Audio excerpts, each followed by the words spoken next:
Siobhan, you have a different hat on. You're looking at secondary education, right? So I work in secondary education and some primary education.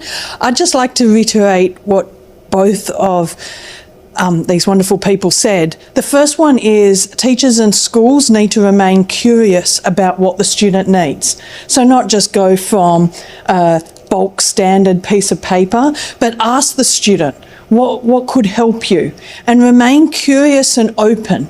And don't have the same set of rules and standards for everybody. Ask why. Why is this difficult? What could we do? I also would love to see a world where we get rid of the idea of accommodations. I call my neurodivergent students the canaries in the coal mines. Often if a neurodivergent student is struggling with something, most of the other kids are too. You just don't know it because they're hiding it better.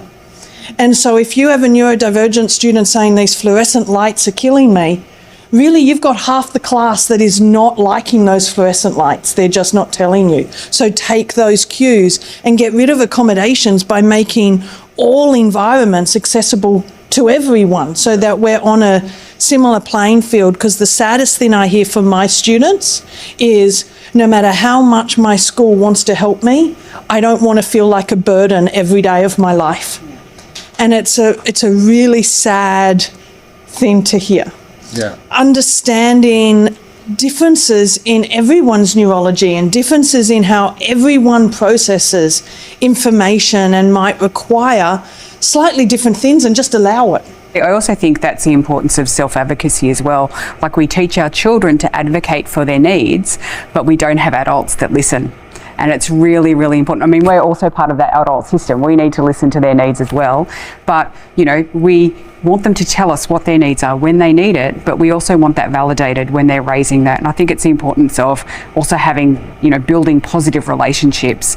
Often we're asked about, you know, what are the goals for the year? It's about having a relationship with... I just remembered what I wanted to say, which was...